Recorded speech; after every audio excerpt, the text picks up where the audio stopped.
श्रीमद् भागवत के एक श्लोक से अपना प्रातःकालीन जीवन प्रारंभ कर रहा हूं।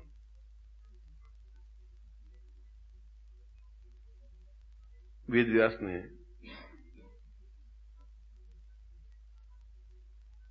अपने श्लोक में कहा है,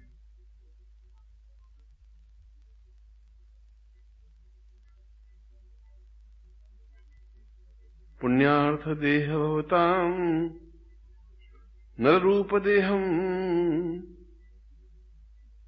सर्वो सदीताम श्री कृष्ण रूपम सौभाग्यमेव वदताम भव नित्य रूपम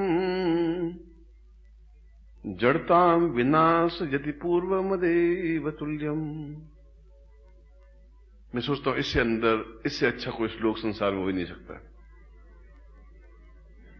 इससे अच्छा गूढ़ विषय को लिए हुए कोई श्लोक नहीं हो सकता।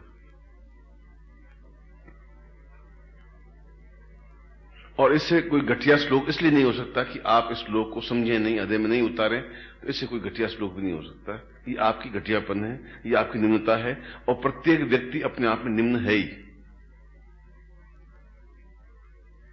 ऊंचा तब उठता है जब उस श्लोक को अपने शरीर में रचा लेता है। जब बीए की पढ़ाई को आपने शरीर में रचा पचा लेते हैं तो बीए बन जाते हैं। जब एमए की पढ़ाई को अपने शरीर में समाहित कर लेते हैं तो एमए बन जाते हैं। आप एमए नहीं है, उसके ज्ञान को आपने अंदर में समाहित कर लिया, इसलिए आप एमए बन गए या बीए बन गए या इंटर बन गए या ग्रेजुएशन बन गए। इसलिए ये श्लोक सुनने के लिए नहीं है, ये श्लोक जीवन में उतारने के लिए है। और जो जीवन नहीं उतारते हैं वो वैसे ही हैं जैसे एक सामान्य प्राणी हो या सामान्य व्यक्तित्व हो या सामान्य पक्षी हो, कौवे, तीतर, बटेर, कुत्ते, श्वान, गाय, भैंसे, ऊंट, बकरी। क्योंकि वे इस प्रकार के ज्ञान को अपने अंदर समाहित नहीं कर सकते, इसलिए ग्रेजुएट भी नहीं हो सकते, एमए भी नहीं हो सकते। और करोड़ों करोड़ों व्यक्ति अज्ञानी हैं जिनके पास सर्टिफिकेट तो है पर ज्ञान चेतना नहीं है। और इस प्रकार के ऋषियों ने हमें कितना कुछ दिया है, कितना ज्ञान दिया है, कितनी चेतना दी है, कितनी पूर्णता सफलता दी है, इसकी कोई तुलना नहीं है। और हमारा कितना बड़ा सौभाग्य है कि हम संसार की उस पृथ्वी पर हैं जिसको भारतवर्ष कहा गया है।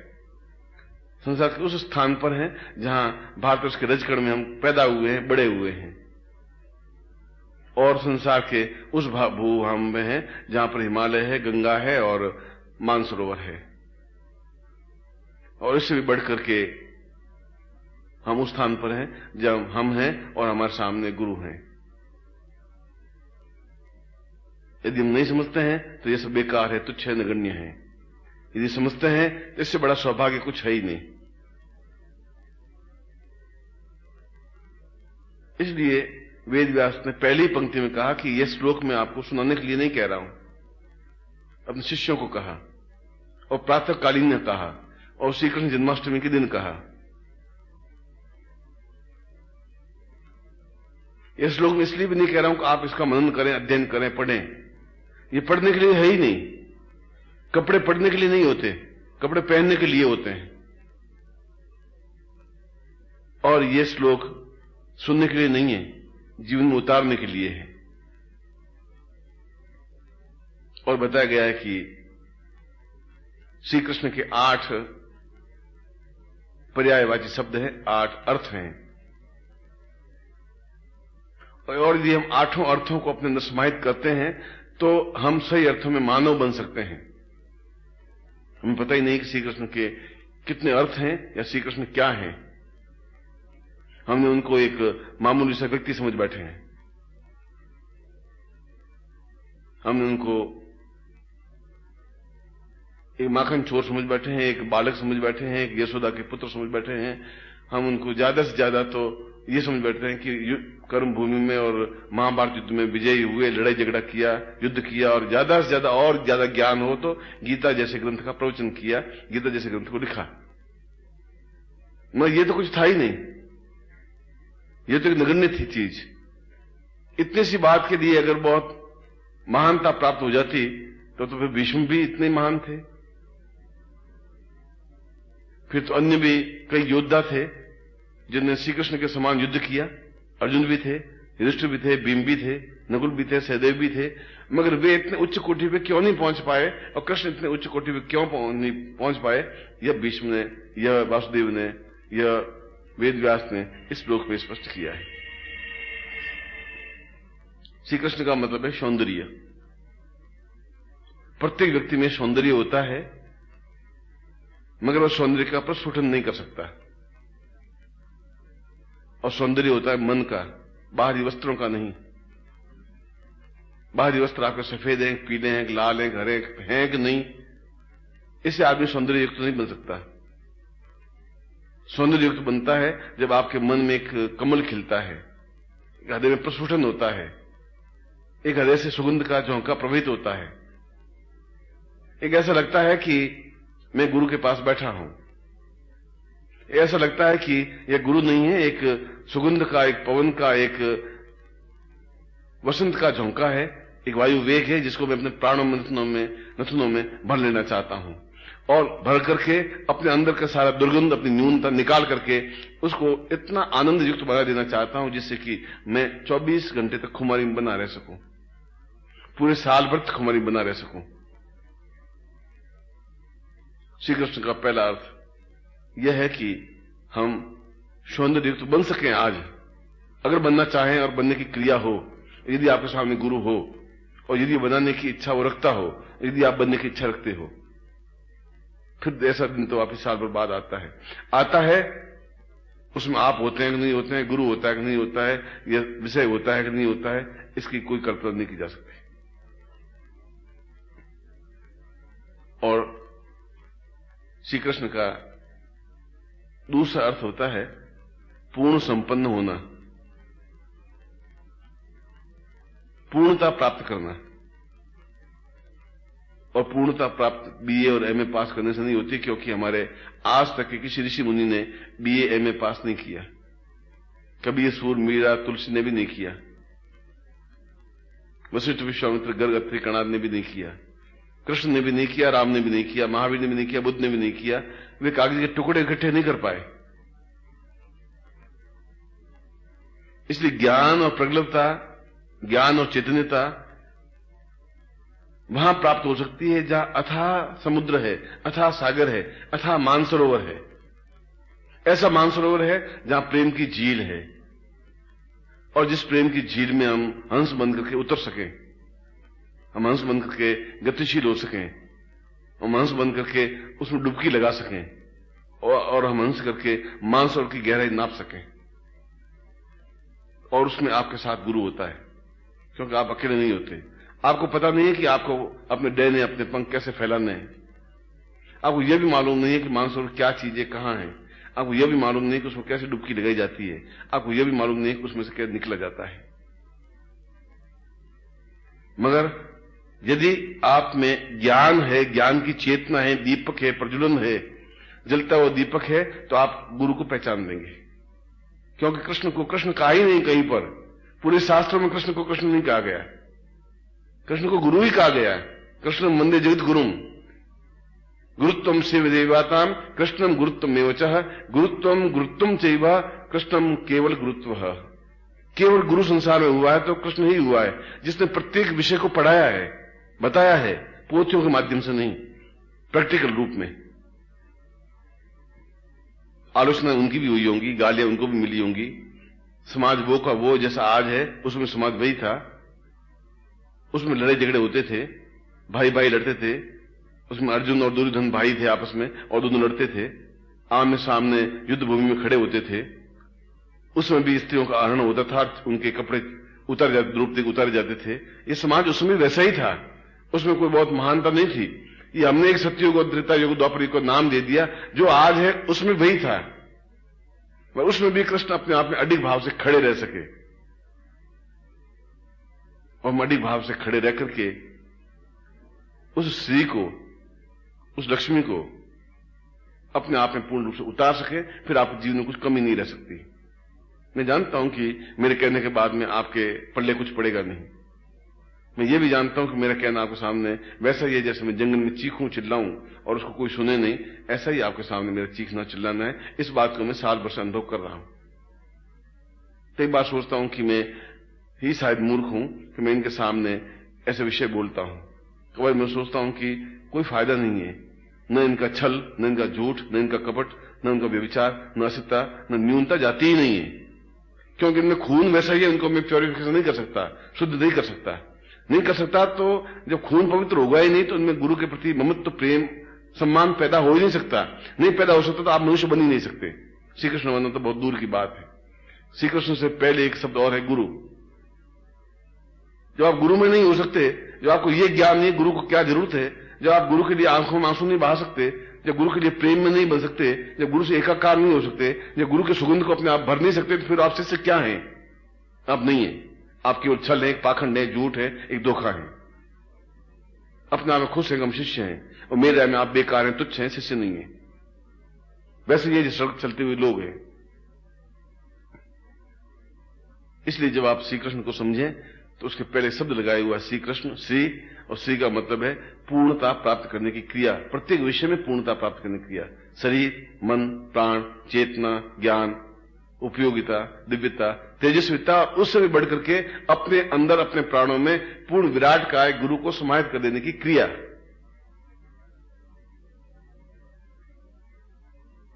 श्री कृष्ण का तीसरा अर्थ वेद व्यास ने समझाया है कि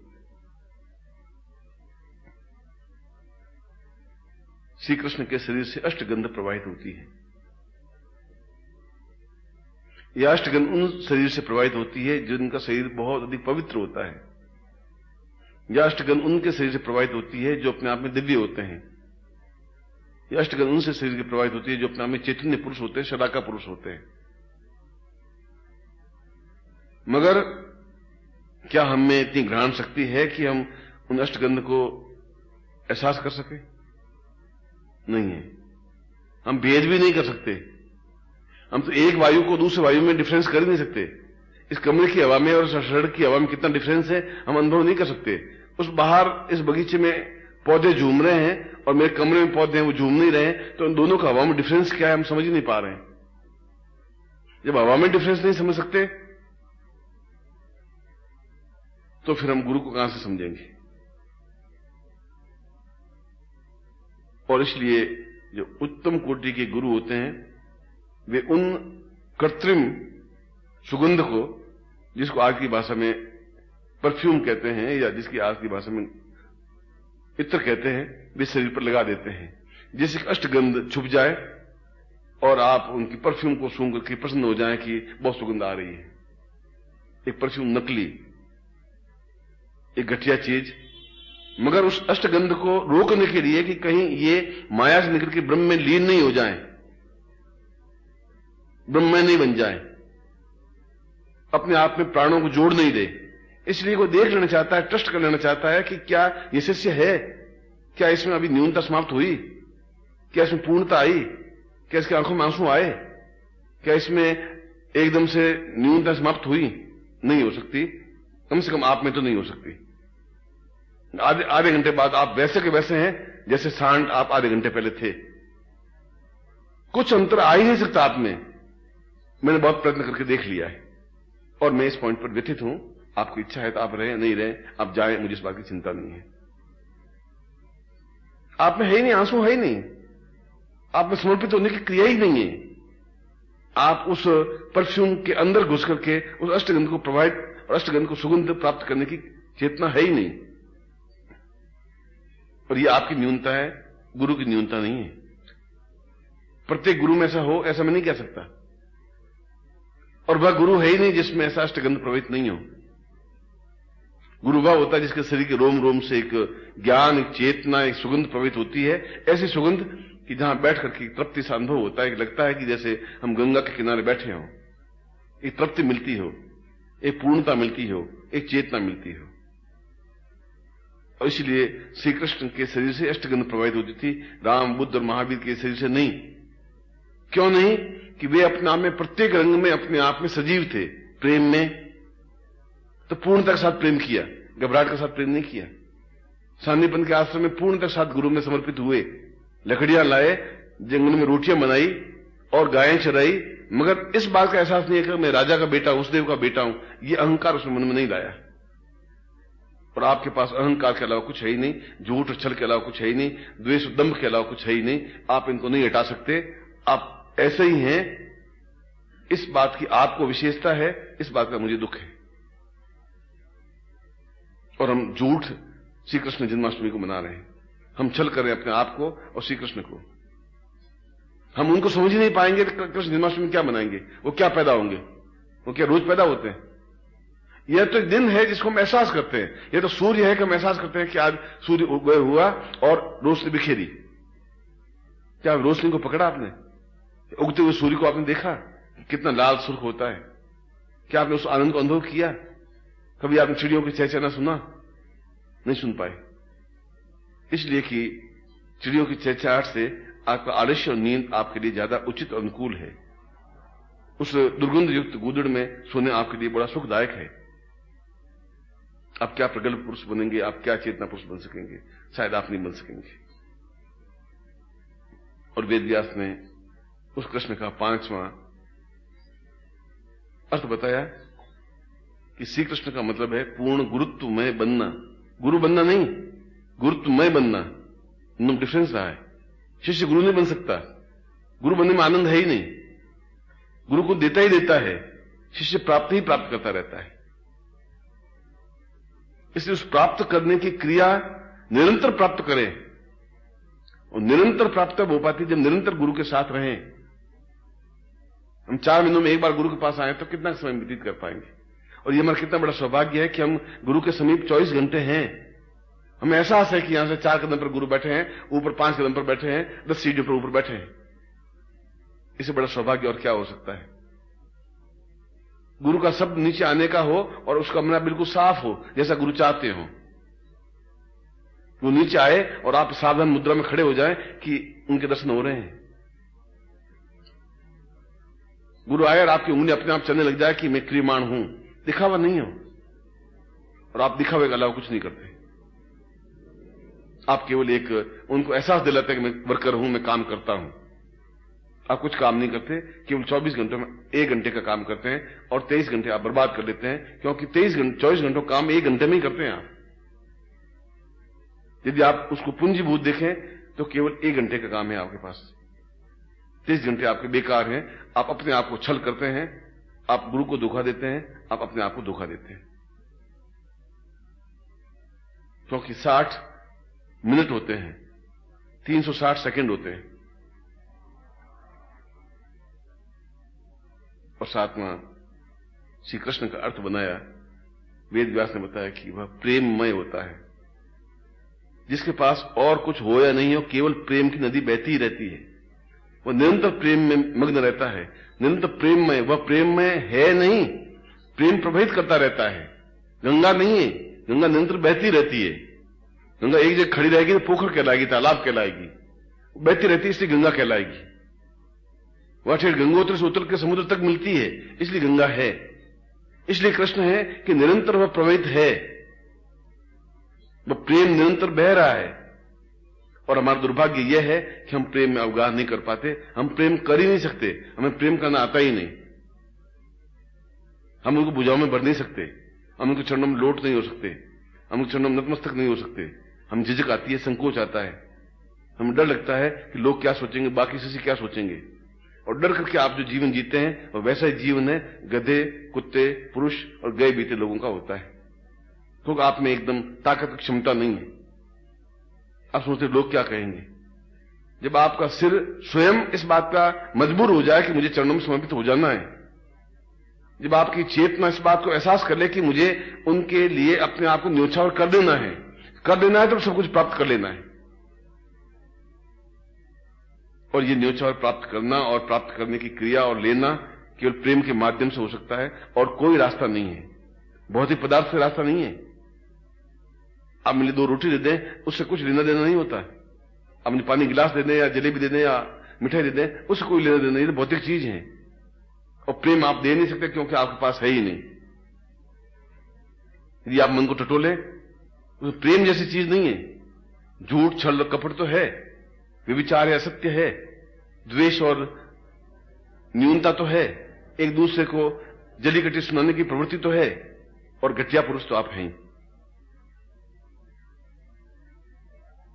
और घटिया पुरुष वो होते हैं जिनमें छल, झूठ, कपट, असत्य, व्यभिचार, न्यूनता और ओछापन होता है, और आप में ये सब कुछ भरा हुआ है। इसके लिए आपको मैं धन्यवाद देता हूं कि आप में है ये, और इसलिए मैं आपको धिक्कारता हूं कि आप में प्रेम जैसी कोई चीज नहीं है। प्रेम रुकता नहीं है, प्रेम मुलस करके, उमुक करके लिप्त हो जाता है, अपने आप में लीन हो जाता है, उनके चरणों में लौट जाता है, उस एकाकार हो जाता है, अपने आप अष्टगंध प्रवाहित होने लग जाती है, अष्टगंध के नथनों में भर जाता है, पूर्ण शरीर में प्रेम और आनंद की वृष्टि होने लग जाती है, वह प्रेम में होने लग जाता है, आंखों में चमक आ जाती है, चेहरे पर एक रौनक आ जाती है, पूरे सारे शरीर में एक वृष्टि होने लग जाती है, एक सुंदर सा आकृति बन जाती है। इसलिए आप प्रेम में नहीं बन सकते, क्योंकि भरे हुए घड़े में कुछ भी नहीं भरा जा सकता, खाली घड़े में भरा जा सकता है, और आपके घड़े में झूठ और छलकपट बहुत भरा हुआ है, पूर्ण लबालब भरा हुआ है। ये मैंने पूरे साल 2 साल से देखा है और देखता जा रहा हूं, कहा भी, मगर आपने जो रास्ता पकड़ा है उस रास्ते से एक लीक भी हटते नहीं है, उस रास्ते को आपके पास बना रहे, मैं यही कह सकता हूं, इसके अलावा कुछ कहना उचित नहीं है। आप खाली नहीं बनते, आप आलस्य छोड़ते नहीं, आप झूठ नहीं छोड़ते, आप छल नहीं छोड़ते, आप पाखंड नहीं छोड़ते, आप एकाकार नहीं होते, आप उसमें लीन नहीं होते, हो ही नहीं सकते, क्योंकि भरे हुए घड़े, भरे हुए दीपक में और क्या भरा जा सकता है? ज्यादा भरेंगे दीपक बुझ जाएगा। और श्री कृष्ण का 8वां अर्थ है प्रत्येक क्षण, उस दिन को प्रत्येक क्षण आनंद युक्त बनाना, प्रत्येक क्षण को, और क्षण कहते हैं सेकंड के 1000वें हिस्से को, सेकंड के 1000वें हिस्से को क्षण कहते हैं। हर क्षण मस्ती में, आनंद में, तृप्ति में, एक खुमारी में। यदि आपका सुंदरता है तो आप सौंदर्य वर्णन करिए, यदि आपके पास ज्ञान है तो आप ज्ञान को बिखेरिए, यदि आपके पास काम है तो आप काम को बिखेरिए, आपके पास जो कुछ चीज है उसको प्रदर्शन कीजिए और प्रदर्शन करें। अगर मेरे पास ज्ञान है तो मैं सुबह उठूं और आपको ज्ञान दूं, अगर मुझे वेद व्यास की श्लोक याद है तो मैं वेद व्यास का श्लोक आपके सामने रखूं, जो मेरे पास है वह मैं आपको दूं, और मैं निरंतर प्रेम प्रभावित करना चाहता हूं, देता हूं, और आप उसके सामने दीवार खड़ी कर देते हैं, नहीं लेते, और प्रेम लौट के मेरे पास वापस आ जाता है, क्योंकि आपकी आंखें कामातुर है, अंधी हैं, कमजोर हैं, कायर हैं और बुजदिल हैं। आपकी आंखों में वासना के अलावा कुछ है ही नहीं, और वासना के अलावा कुछ देख ही नहीं सकती। देखेंगे तो वासना युक्त ही देखेंगे, इससे घटिया कोई आंख संसार में नहीं होती। आप किसी स्त्री को बहन के रूप में देख ही नहीं सकते, मां के रूप में देख ही नहीं सकते। मां भी बहुत सुंदर होती है, बहन भी बहुत सुंदर होती है, पत्नी भी बहुत सुंदर होती है, प्रेमिका भी बहुत सुंदर होती है, शरीर भी बहुत सुंदर होता है, और सारा संसार बहुत सुंदर होता है। सुबह का सूर्योदय बहुत सुंदर होता है, चिड़ियों का चहचहाना बहुत सुंदर होता है, और झूमता हुआ पेड़ और वृक्ष और फूल भी बहुत सुंदर होता है। क्या आपने सुंदरता को भी वर्णन किया, देखा, एहसास किया, अपने में उतारा? नहीं उतार सके। नहीं इसलिए उतार सके कि आप कृष्ण को नहीं समझ सके, इसलिए नहीं समझ सके आप गुरु को नहीं समझ सके, इसलिए नहीं समझ सके कि आप उसके प्रेम को नहीं समझ सके। और वेद व्यास ने पूरे जीवन का अथ से इति तक एक वर्णन कर दिया, हमारा जीवन क्या है, हमें क्या बनना चाहिए, हम कैसे वेद व्यास बन सकते हैं, हम कैसे कृष्ण बन सकते हैं। कोई ठेका नहीं है कि उस देवकी ने पैदा कर दिया कृष्ण को, उसके बाद कृष्ण पैदा ही नहीं हो सकते। कोई देवकी का ठेका नहीं है, कोई यशोदा का ठेका नहीं है वो कृष्ण को ही पाले, कोई सांदीपन का ठेका नहीं है कि वो कृष्ण कोई उपदेश दे। प्रत्येक शिष्य अपने आप में श्री कृष्ण बन सकता है, प्रत्येक गुरु अपने आप में श्री कृष्ण बन सकता है, यदि उसमें इन गुणों का समावेश हो। आप स्वयं स्लेट लेकर के और एक क्षण बैठ करके सोचें कि गुरु ने जो कहा है वो सब कुछ है। क्या आप वापस इस कैसेट को सुनेंगे? कभी नहीं सुनेंगे, जिंदगी भर नहीं सुनेंगे। क्या आप कभी वापस इच्छा होगी कि मैं इस कैसेट को वापस सुनूं, गुरु ने क्या कहा था, मैं उसको जीवन में उतारूं, एक एक करके चीज को उतारूं? है आपके पास? क्या आपको श्रृंगार करने की क्षमता है? क्या आपको आंख बिल्कुल गाय की तरह पवित्र बनाने की क्रिया है? क्या आपकी आंखों में हिरण की तरह बिल्कुल एक तेजस्विता है, एक तेज है? कि आप उस परफ्यूम और इत्र से अंदर घुस करके उस अष्टगंध को सूंघने की और सराहने की क्षमता है? क्या आप प्रेम में भुजाओं में भर करके अपने आप को लीन कर देने की क्रिया है? नहीं है। लीन नहीं है तो वेद व्यास मूर्ख हैं कि उन्होंने इस श्लोक को रचा, और मैं मूर्ख हूं कि इस श्लोक को आपके सामने रखा। क्योंकि मैं ये पहली बार नहीं कह रहा हूं, कई बार आपको कह चुका हूं और कई बार आपको कहूंगा भी। मैं अपना कर्तव्य करता रहूंगा जीवन के अंतिम सांस तक भी, और आप अंतिम सांस तक भी ऐसे ही बने रहना जैसे आप हैं। ऐसा ही छल, ऐसा ही झूठ, ऐसा ही कपट, कोई गुरु के प्रति ममत्व अटैचमेंट आप में नहीं आना चाहिए। उनके अपने आप में समर्पित होने की क्रिया आप में होनी नहीं चाहिए। आप ऐसे ही झूठ और छल में लिप्त होना चाहिए। आप में वही ईर्ष्या बननी रहनी चाहिए, उतने ही आप में दम्भ होने चाहिए, उतने आप अहंकार होने चाहिए, और आप भरे हुए दीपक बने रहने चाहिए जिसे मैं कुछ डाल ही नहीं सकूं। और भरा हुआ दीपक कभी जलता नहीं है, बुझ जाता है। इसलिए दीपक को आधा रखते हैं कि आधे में और तेल डाल सकें तो वह पूरा जले, प्रज्वलित हो। उस भरे हुए घड़े में भरूंगा भी क्या? आपको सिर से पहले ही भरा हुआ है। आप एक मजबूरी में मैं कहता हूं तो आप सुनते हैं और कर लेते हैं। ये आपकी मजबूरी है, ये मेरी मूर्खता है कि मैं आपको ये काम सौंपता हूं। मैं अपनी मूर्खता को एहसास करता हूं और मैं आप पे गर्व भी करता हूं कि आप नहीं सुधर रहे हैं, इस बात पे गर्व भी करता हूं। ये बात मेरी बहुत कठिन और दुर्लंघ्य है, मगर ये बात मेरी नहीं है, ये वेद व्यास की बात है। उस व्यक्ति की बात है जो पूरे वेदों को मथ करके उनकी रचना की, करोड़ों करोड़ों ऋषियों की वाणी को इकट्ठा करके 4 वेदों में एक संग्रहित किया, एक ग्रंथ बनाया। उस वेद व्यास की बात कर रहा हूं जहां श्री कृष्ण स्वयं वेद व्यास के सामने हाथ जोड़ के खड़े हो जाते थे। उस वेद व्यास की बात कर रहा हूं जो अपने आप में ब्रह्मा कहते थे कि मेरे चारों मुंह में 4 वेद रचित होते हैं। आज जन्माष्टमी है। यदि भगवान आप में कोई पूर्वजन्म के पुण्य आपके हों, बाप दादा परदादा कोई पुण्य बचे हुए हों, तो उनमें से आप एक चीज भी, प्रेम को भी उतार दें जिंदगी में। एक बार भी अहंकार छोड़ करके प्रेम में बन सकें, एक बार भी उन सुगंध के झोंके को अपनी नसों में भर सकें, एक बार भी श्रृंगार युक्त होकर के उनको सामने वाले को एकदम उल्लास में बना सकें, एक बार सही अर्थों में भाई बहन बन करके आनंद उद्रेक में आप दिन को व्यतीत कर सकें, तो मैं सोचूंगा कि आज का दिन मेरे लिए सार्थक रहेगा, उचित रहेगा। चाहे वेद व्यास के एक कण को, उसके एक अक्षर को हम समझ सके, अपने में उतार सके। मैं एक बार फिर आपको विश्वास दिलाता हूं, आशीर्वाद देता हूं कि वेद व्यास को पूरा नहीं तो उसका एक कण आप अपने जीवन में उतारें तो भी बहुत बड़ी बात होगी। एक बार फिर मैं आपको आशीर्वाद देता हूं, आपके लिए कल्याण कामना करता हूं।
ये कितना विपरीत बिंदु है कि जो बिल्कुल अहिंसा का अध्येता हो, अहिंसा का पुजारी हो, जिसने अहिंसा धर्म चलाया हो, जिसने चींटी को मारने का भी पाप लगता है, ऐसा सिद्धांत चलाया, उसी व्यक्ति को वीर कहा गया।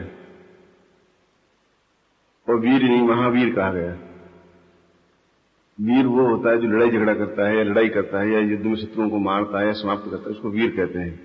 यहां पर उनका बिल्कुल एक विपरीत अर्थ बन गया कि जिसने बिल्कुल ये कहा कि चींटी पर पांव पड़ जाए तब भी ये समझना चाहिए कि मुझे बहुत पाप लगा है, फिर भी वो महावीर कहलाए। उसके पीछे कारण यही है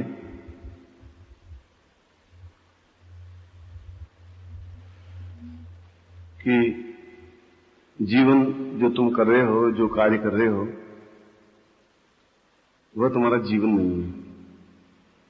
मुझे ऐसी प्रसंगों में एक हनुमान स्मृति है ग्रंथ, उसमें है तो केवल 32 श्लोक ही। हनुमान ने स्वयं उन श्लोकों की रचना की है। वह खुद एक बहुत बड़े विद्वान थे। उन्होंने शिष्य के 6 गुण बताए हैं और उनका है कि ये शास्त्र देह भवतम गगनम सदायम पूर्वान परा चिंत्य विचिंत्य रूपम सर्वेषु देव्य भवताम नवशिष्य रूपम ज्ञात्वै तथैव प्रभताम प्रवचन्नि रूपम। उनका कि मैं अपने जीवन में केवल शिष्य बनना चाहता हूं, दास बनना चाहता हूं। आज जिसको हम शिष्य शब्द उच्चारित करते हैं, त्रेता युग में उसको दास कहते थे। दास का मतलब है देने वाला है। निरंतर अपने पास जो कुछ भी है वह देता रहे, उसको दास कहते हैं। किसी के पास शरीर है, तन है, किसी के पास मन है और किसी के पास धन है, और उन तीनों से मिलकर के जो चीज बनती है उसको जीवन कहते हैं। तन, मन, धन और जीवन।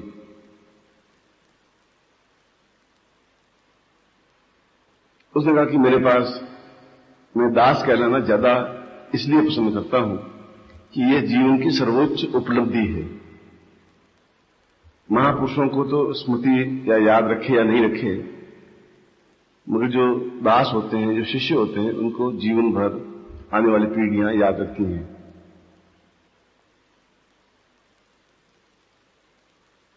और उन्होंने शिष्य के 6 लक्षण बताए हैं। इस श्लोक में पहले उन्होंने बताया है कि मैं भले कितना ही चीखूं या चाहे श्लोक लिखूं, आने वाली पीढ़ियां इस श्लोक पर अमल नहीं करेंगी, इसलिए कि उनका चित्त निर्मल होगा ही नहीं।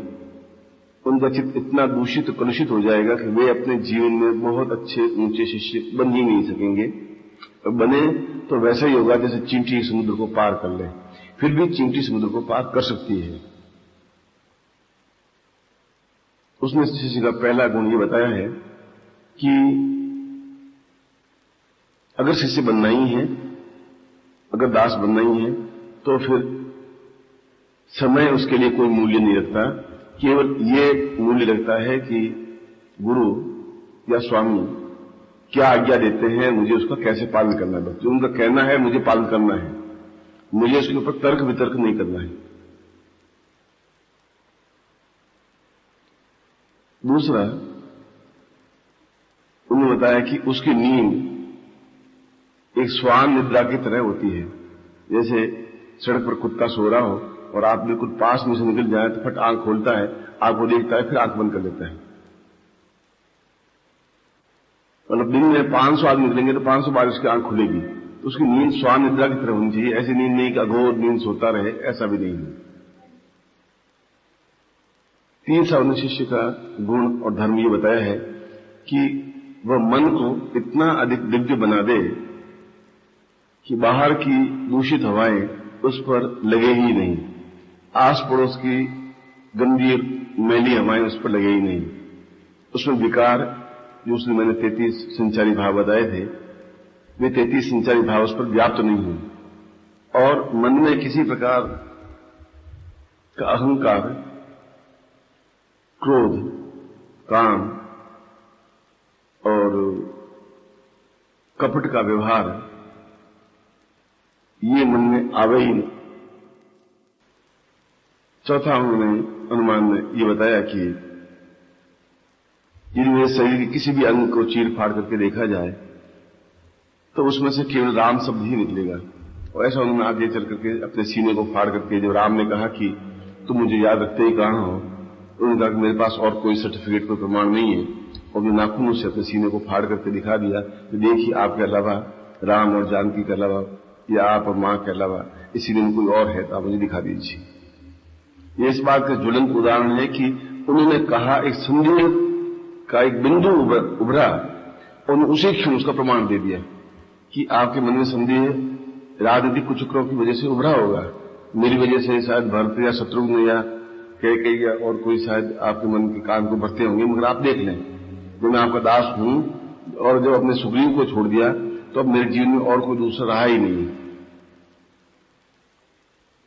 और पांचवा उन्होंने बताया कि प्रत्येक उस कार्य को करना है जिसकी वजह से उनको प्रसन्नता मिले, क्योंकि एक संबंध जब बना दिया गुरु और शिष्य का, जब हम शिष्य बन ही गए तो प्रत्येक उस कार्य को कर देना है जिस कार्य उनके लिए कठिन लग रहा हो, या जो काम नहीं हो रहा हो, या जिस कार्य की वजह से वो चिंतित हो, या तनाव में हो, या परेशानी में हो, तो उस समय मंत्री के रूप में सलाह देते हुए, सेवक भाव से आंख नीचे किए हुए अपनी सलाह भी दे, और फिर तत्क्षण उनकी गर्दन एक क्षण के लिए भी हिले कि हां, और कार्य को कर देना चाहिए। और पांचवा, छठा, और जब एक बार गुरु मान लिया, अपने जो 5 शत्रु हैं, आलस्य पहला शत्रु तुम लोगों के जीवन का, अति भोजन, जरूर से ज्यादा भोजन करना, ये दूसरा शत्रु, तीसरा तर्क वितर्क करना, चाहे शिष्य शिष्य के बीच में तर्क वितर्क हो या गुरु शिष्य के बीच में तर्क वितर्क हो, तीसरा, चौथा मन में द्वेष की भावना रखना या जलन रखना या भेद लेने की कोशिश करना, पांचवा, स्वामी शब्द या गुरु शब्द के अलावा मन में कोई चिंतन, कोई विचार, कोई धारणा, कोई ध्यान, कोई पूजा या पाठ या तपस्या कुछ हो ही नहीं, और छठा, किसी प्रकार का दिखावा और असत्य का उच्चारण करना। ये 6 प्रकार के शत्रु हैं जो शिष्य को अपने आप में समाप्त कर देते हैं। यदि आप आलस्य की वजह से दिन में बैठे रहें या कार्य नहीं करें, या एक पूजा का ढोंग करें, या असत्य बोलें कि मैं पूजा कर रहा हूं, या ये कहें कि मैं तो शवासन कर रहा हूं और लेटा हुआ रहे, या मन में एक भेद लेने की कोशिश करे कि कौन क्या कर रहा है, कैसे कर रहा है, ये सारी चीजें आपके जीवन को पतित होने से नहीं बचा पाती, पतित होती रहती है। 21 अप्रैल जन्मदिन गया है, और इस अवसर पर हम संगठित होकर के, एकत्र होकर के, हमारा जो कार्य है पिछले साल की अपेक्षा हम बहुत ज्यादा स्पीड से इस कार्य को संपन्न करें, और अपने सुझाव हों, अपने विचार हों, आलोचना नहीं कि ऐसा और करने से और काम बढ़ सकता है, ऐसा करने से और हमारा संस्था बढ़ सकती है, ऐसा होने से हम और निश्चिंत हो सकते हैं, और जो उन्होंने आज्ञा दे दी उस आज्ञा का केवल पालन करना ही अपने जीवन का निर्माण करना है, अपने जीवन को पूर्णता देना है। मैं व्यक्तिगत नाम लेकर के न तो उसकी अहम मान्यता बढ़ा रहा हूं, और न दूसरों का नई नाम लेकर के उसकी प्रतिष्ठा घटा रहा हूं, मगर आप में से 4-5 ऐसे तो ऐसे हैं जो पूर्ण रूप से समर्पित हैं, उनके मन में और कोई चिंतन है ही नहीं, केवल एक ही चिंतन है कि बस वो आज्ञा दे, मुझे उसका पालन करना है। क्यों करना है, क्या करना है, ये कोई तथ्य, कोई तर्क नहीं है।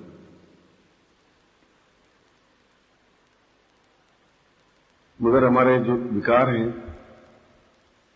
ये कई कई पीढ़ियों के हैं, हमारी अंदर जो कपट है वो कई कई पीढ़ियों का है। वह जीवन का कोई बहुत बड़ा भाग नहीं है और जीवन की उपलब्धि नहीं है, वह जीवन की गंदगी है। और जीव की गंदगी को सुबह हम त्याग देते हैं। प्रभु ने ऐसा हमारा शरीर बनाया है कि शरीर की गंदगी को हम टाल देते हैं, समाप्त कर देते हैं। सुबह उठते ही सबसे पहले वो कार्य करते हैं और प्रथम बार जब गुरु को दर्शन होते हैं तो अपने विकार समाप्त कर देते हैं। मन की गंदगी पहली बार गुरु को दर्शन करने पर समाप्त होती है। शरीर की गंदगी प्रातःकाल उठकर स्वतः ही प्रभु समाप्त कर लेता है। शरीर उससे स्वच्छ बनता है, मन उससे स्वच्छ बनता है और दिन भर अपने कार्य में जुटे रहना, कार्य ढूंढना, कार्य को संपन्न करना और इस जीव को दग्ध नहीं करना, जलाना नहीं, असत्य बोल करके और अपने जो भी गलती हो गई हो उसको लिख करके प्रायश्चित कर देना कि मुझसे गलती हो गई है। तो कई बार शिष्य अपने मुंह को नहीं खोल पाता गुरु के सामने, खोलना भी नहीं चाहिए, क्योंकि तर्क और वाद विवाद, आप प्रश्न करेंगे गुरु जवाब दे देगा। जब गुरु जी तब प्रश्न किया, आपने जवाब दिया, उसके बाद में आप शांत हैं। यदि आपके मन में कोई बात है तो आप फिर उसको जवाब दे दिया कि जी ऐसा कर ले तो और ज्यादा अच्छा रहेगा। रचनात्मक काम हो, हम ऐसा ही संकल्प लें, क्योंकि मैंने तो कई बार आपको कहा कि आप अपने विकार समाप्त करें, कई बार आपकी आंख नीची रहे, कई बार आपको कहा कि आप बराबर कर्तव्य में लगे रहें, कई बार आपको ये कहा कि जब आप धरती पर क्षेत्र पर आए गए, प्रभु ने कहा है तो आपके मन को कोई गर्म हवा या कपट भरी हवा या संगति का प्रभाव आप पर लगे ही नहीं। फिर दूसरी बात कहूं, संगति का प्रभाव नहीं लगे। तीसरी बात ये दोहरा रहा हूं कि संगति का प्रभाव आपके जीवन को ध्वस्त कर देगा, बर्बाद कर देगा। न आप गुरुमुख हो पाएंगे, न अपना आत्मोन्मुखी हो पाएंगे, न जीवनोन्मुखी हो पाएंगे। तीनों तरफ से आप समाप्त हो जाएंगे। और ऐसा जीवन तो पशु भी जीते हैं, घोड़े भी जीते हैं, गधे भी जीते हैं। इसलिए जीवन का प्रत्येक क्षण रचनात्मक काम करने में व्यतीत होना चाहिए और प्रमाद या आलस्य या असत्य, ये तीनों ही आपके जीवन को बर्बाद करने के लिए बहुत है। इसलिए मन को पहली बार जो गुरु दर्शनोदय मिले, वो चाहे छोटा हो चाहे बड़ा हो, गुरु मगर गुरु है तो ज्ञान वृद्धों की वृद्ध है, ज्ञान से गुरु वृद्ध होता है।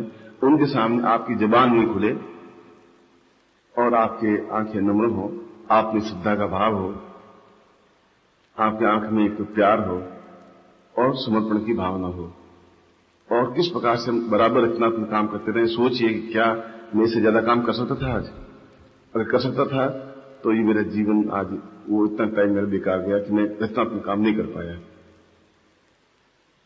आपका जीवन मैं तो कई बार आपको समझा चुका हूं, मगर आपके ऊपर व्याप्त होता है। मैं कह रहा हूं 5-6 तो लोग व्यक्ति बहुत समर्पित हैं और मुझे गर्व भी हो रहा है कि ये समर्पित हैं, समर्पण हैं। कई लोगों में अभी असत्य बोलने की प्रवृत्ति नहीं गई है। कई लोग अपने जीव को जला देते, सुबह उठते ही तो दिन भर उनकी जीव में सरस्वती का वास हो ही नहीं सकता। उसकी अपेक्षा हिम्मत करके सत्य बोलने की हिम्मत रखनी चाहिए। सत्य बोलने के लिए बहुत कठोर परिश्रम करना पड़ता है, तो बाद में सत्य बोलता है। और यदि नहीं बोल पाता तो आपको अपना लिख करके उनके सामने रख देना चाहिए कि मैं आपके सामने अपनी बात नहीं कह पा रहा हूं, मगर मुझसे ये गलतियां हुई हैं। तो आप जैसे सुबह मल विसर्जन करने पर शरीर शुद्ध हो जाता है, उसी प्रकार ऐसा करने पर आपकी आत्मा मन शुद्ध हो जाता है। हनुमान के इस श्लोक की व्याख्या तो बहुत लंबी है और ये प्रातःकालीन समय है और हम 21 अप्रैल से या जन्मदिन समारोह से वापस आए हैं। ये साल या जितने भी क्षण आपके मेरे बीच में रहें, एक क्षण अपने आप में रचनात्मक हो, सुझावात्मक हो, कर्तव्यनिष्ठ हो और अपने आप में स्वर्णिम बने और आपको अपने मन में प्रसन्नता हो कि मैं कुछ काम आया, कुछ हमने काम किया, कोई गुरु थे हमारे, कुछ गुरु हैं जिस पर आपको गर्व है। ऐसा आपका भाव हनुमान की तरह होना चाहिए, जिनकी आंखें बराबर राम के नेत्रों की ओर ही लगी रहती थी 24 घंटे कि कब उनका कोई संकेत हो मुझे कर देना चाहिए। ऐसा ही भाव आप में व्याप्त हो, प्रभु आपको सही शिष्य बना दे हनुमान की तरह, जिनको आज करोड़ों लोग पूजते हैं।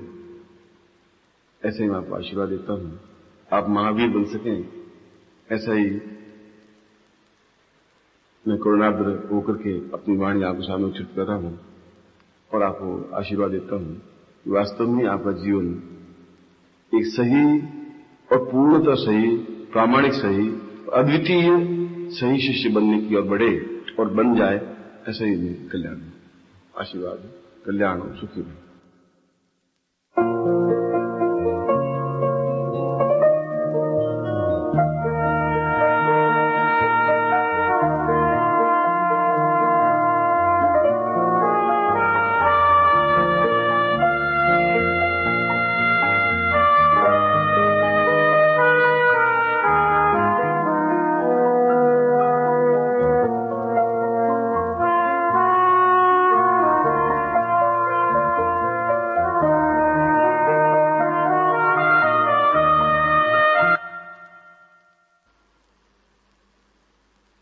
प्रियतमं सदैवं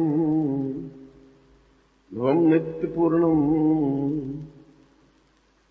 सदा वै प्रसन्नं रक्षोत्मनेवम् आत्मन्वतां पूर्णमदैव रूपम् सदैव रूपं गुरुवै सदाव्यम्। उन्होंने जीवन की व्याख्या की है कि जीवन एक ऐसा जीवन होता है जो तपती हुई दोपहरी में नंगे पांव गतिशील रहता है, शरीर झुलसता रहता है, पैर में छाले पड़ते रहते हैं, व्यंग्यमान सहन करने पड़ते हैं, उसके बाद भी आदमी गतिशील रहता है।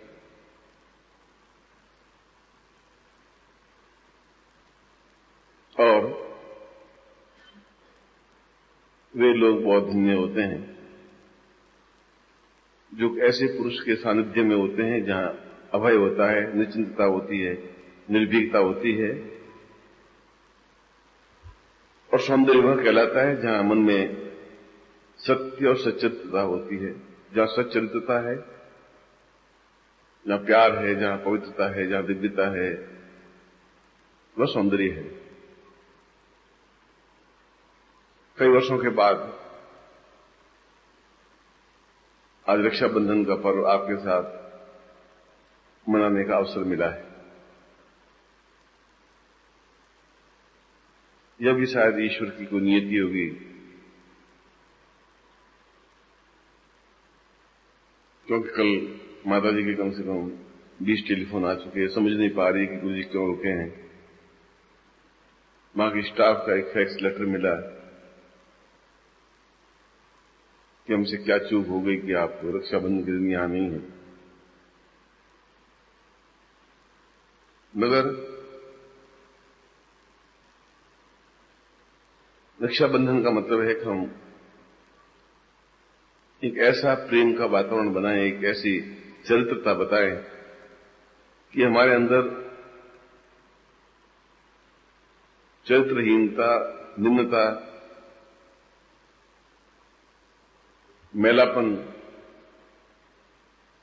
झूठ, छल और कपट के अलावा कुछ है ही नहीं। क्योंकि जहां रक्त के बूंद बूंद में छल और झूठ और कपट होता है, उस रक्त की बूंदों से प्यार नहीं देखा जाता है। जिन रक्त की बूंदों में नफरत लिखी होती है, उन रक्त की बूंदों से अपने आप में आनंद की अनुभूतियां नहीं की जा सकती। वह रक्त बहने के लिए होता है, वह रक्त पानी बनने के लिए होता है। जीवन में वह रक्त बहता है कभी चोट लगने पर, और मरने पर केवल 30 मिनट के अंदर अंदर वो पूरा रक्त पानी बन जाता है।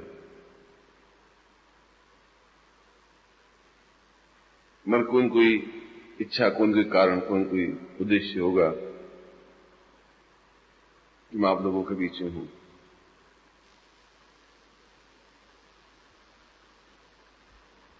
आप लोग सभी, मैं समझता हूं, शिष्य हैं। समझता शब्द इसलिए लगा रहा हूं कि अभी तक आप में वह भाव आना चाहिए जहां आंख में एक हिरण की तरह पवित्रता का बोध हो।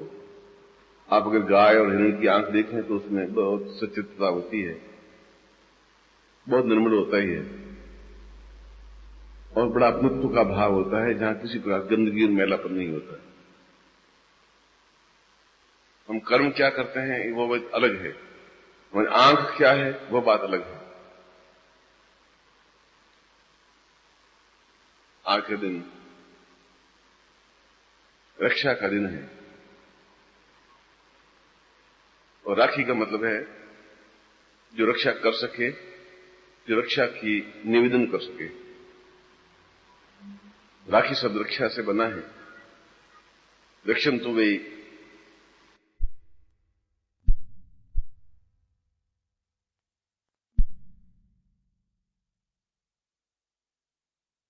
मन प्राणश्च वे पूर्णत्व रूपम सद्वै सहाया, तन मन और जीवन की रक्षा करने में समर्थ हो। और यदि ऐसा रक्षक मिले तो सही अर्थों में वो राखी का पर्व होता है, त्योहार होता है। क्योंकि सूर्य आज भी पूर्व से उगेगा, लालिमा वैसे ही छाएगी, जीवन वैसे ही बीतेगा, मगर निश्चिंतता और निर्भीकता इस दिन आती है कि हम किसी के हाथों में हैं, कोई हमारे साथ में है, हम अकेले नहीं हैं। चाहे हमारे मां बाप हों, चाहे भाई बहन हों, चाहे गुरु हों, चाहे ईश्वर हों। और जब मन में मैलापन आ जाए तो समझ लीजिए कि हम राक्षसत्व की ओर बढ़ रहे हैं। यदि एक मन की आत्मा है, मन का एक चिंतन है, मन की विचारधारा है, अभी भी आप में अहंकार की भावना है,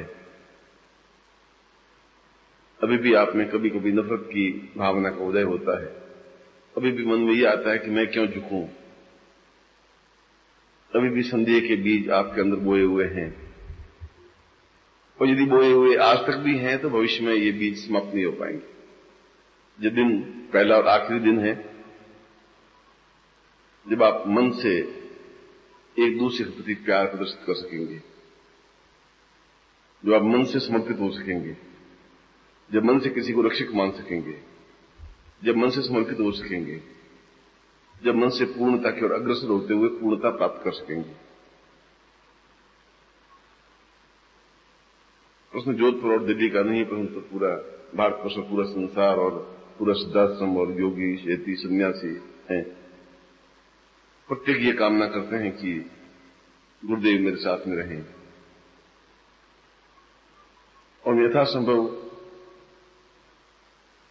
उस एटमॉस्फेयर को, उस वातावरण को बनाने का प्रयत्न करता हूं कि जो जिस प्रकार से भी प्रसन्न हो मन से, उसको वैसा ही प्रयत्न करने की कोशिश करता रहता हूं।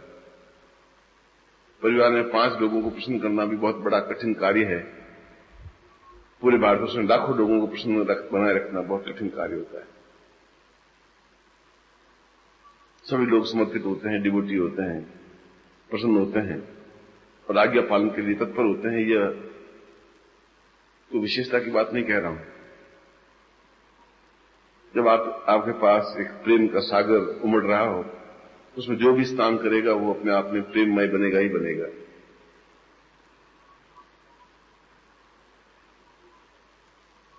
आज आप नफरत को दूर कर दें, और कोई छोटा और कोई बड़ा नहीं होता। आप इतने महान नहीं हैं कि हिमालय से भी ऊंचा आप ऐसे हो सके। आप इतने घटिया भी नहीं हैं कि आपको कोई ठोकर मार करके चल सके। आप उस स्टेज पर खड़े हैं जहां 2 रास्ते हैं, राक्षस की ओर और देवत्व की ओर। जहां आपको मन में मैल आएगा, किसी के प्रति संदेह पैदा होगा, तो समझ लीजिए कि मैं राक्षसत्व के पगडंडी पर 5-7 कदम बढ़ा हूं और वह जीवन का पतन है, जीवन की निम्नता है। और जहां आपको मन में निश्चलता है कि यह तो जीवन के एक कार्य है, जीवन में गतिशीलता है और उसमें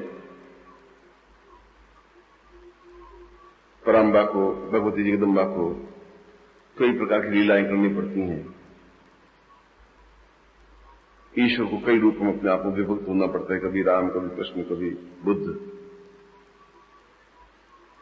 और प्रत्येक रूप अपने आप में पूर्ण और सबल होता है। ये मेरा सौभाग्य है, ये मेरा आनंद प्रतिक्षण है कि मैं आप लोगों के साथ में हूं। यह भी मेरा सौभाग्य है कि आप मेरा आज्ञा पालन के लिए सदैव तत्पर रहते हैं।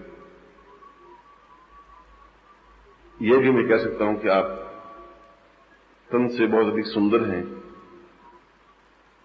मतलब बहुत उजले कपड़ों में छोटा सा एक काली मां का बिंदु पूरे कपड़ों को सत्यानाश कर बैठता है और उसकी सफेदी समाप्त हो जाती है। यदि आप में कहीं पर भी कोई नफरत के बीज, नफरत की काली मां है, यदि आप एहसास करते हैं, तो ये क्षण ऐसा है जो साल भर बाद आता है। ये प्रेमी और प्रेमिका का त्योहार है, ये पति और पत्नी का त्योहार है, भाई और बहन का त्योहार है। ये यथा माम प्रबुद्धस्ते ते तथा वयम भजाम्यहम्। जो जिस रूप में देखता है उस रूप में सामने वाला व्यक्ति खड़ा होता है। देखने की दृष्टि आपकी होती है। आप किस रूप में सामने वाले को देखते हैं, उस रूप में आप अपना मूल्यांकन कर सकते हैं। सामने वाला वैसा ही है, आप कैसे हैं इसके लिए और परीक्षा की जरूरत नहीं होती और किसी का सर्टिफिकेट देने की जरूरत नहीं होती। मैं फिर भी मैं आपको सौंदर्ययुक्त जानता हूं। ये वातावरण, छोटी सी घर, ये छोटा सा शिष्य समुदाय प्रसन्नता और मुस्कुराहट से ओतप्रोत रहे, आनंदप्रद रहे। यदि ऐसा जीवन, ऐसा क्षण आपके साथ मुझे व्यतीत हो सके, और ये जीवन तो कितना है जितना समुद्र में एक पानी का बुलबुला होता है, बनता है, फूट जाता है। इस ब्रह्मांड में इस जीव का कोई अस्तित्व तो नहीं होता। मगर छोटी सी बूंद को भी बनाए रखना बहुत कठिन काम होता है, क्योंकि चारों तरफ जो अंधड़ होता है, तूफान होता है, उसमें नन्हे से दीप को जलाए रखना बहुत कठिन काम है। जब त्याग करना पड़ता है, छोड़ना पड़ता है, और जहां नफरत है वहां से अपने आप को हटाना पड़ता है। जो मैं ही जानता हूं कि ये 60-70 मील की जो जीवन की यात्रा की है, वह कितनी गर्म दोपहरी, कितनी तपती हुई धूप और कांटों के बीच में यात्रा की है। जहां पैर लहू-लुहान हुए, जहां बड़े बड़े शूल कांटों से पैर छिले हैं। भीष्म को तो शायद 108 बाण लगे थे और ससैया पर पड़ गए थे। और यदि मैं अहम मान्यता नहीं करता तो शायद कई हजार तीर मेरे जीवन में लगे हैं और लगते जा रहे हैं। मगर ये तो जीवन है, ऐसा होगा ही। मैं लंका में राम की कल्पना करूं तो मेरी मूर्खता है। मैं आपको उपदेश देने के लिए नहीं बैठा हूं। मैं आपको भाईचारे का प्रेम, भाईचारे का पाठ, कि हम किस प्रकार से अपने आप को समर्पित कर सकते हैं, प्रेममय बना सकते हैं, और इस मोमेंट में, इस क्षण में अपने आप के अंदर की कलुषता को धोकर के स्वच्छ और अद्वितीय बना सकते हैं, सौंदर्ययुक्त बना सकते हैं। यदि ऐसा बना सकते हैं तो महावीर ने कहा है कि खमम जीवेशनत न है, हम पहले क्षमा मांगे, क्योंकि जो फलंती नवीनो वृक्षा फलंती गुणनो जना शुष्क काष्ठम च मूर्खम च न नमंती कदाचन। बहुत फलदार पेड़ होता है, वह सबसे पहले झुकता है। जो सूखी हुई लकड़ी ठूंठ की तरह खड़ी रहती है। आज उत्सव का दिन है, आनंद का दिन है, प्रेम का दिन है। और जब भी आपके आंख में गंदगी आए, जब भी आपके आंख में ओछापन आए, जब भी आपके आंख में तुच्छपन आए, तो समझ लीजिए कि तुम खुद घटिया हो, तुम खुद ओछे हो। राम और कृष्ण, बुद्ध और महावीर और चैतन्य और ईसा मसीह गंदे नहीं थे, गंदे बन नहीं सकते। लोगों की आंखें गंदी थीं और वैसा ही सोचते थे। फिर अपने रक्त की बूंदों से आपके हृदय पर प्रेम शब्द अंकित कर रहा है। फिर अपने जीवन के एक मधुर क्षणों को आपके अंदर उतारने की कोशिश कर रहा हूं। फिर मैं आपकी आंखों में उतर करके एक प्रेम का पाठ पढ़ाने के लिए खड़ा हुआ हूं और मैं चाहता हूं कि आपसे इतना अधिक प्यार मिले, इतना अधिक प्रेम मिले, इतना अधिक समर्पण मिले कि आपका हृदय गदगद हो, आपकी कंठ अवरुद्ध हो, आंखें अश्रुधार हो और आपका जीवन समर्पित हो और उसके बदले में आप मेरा सब कुछ प्राप्त कर सकें। मैं ऐसा ही आपको आशीर्वाद देता हूं, ऐसे ही आपको कल्याण कामना करता हूं।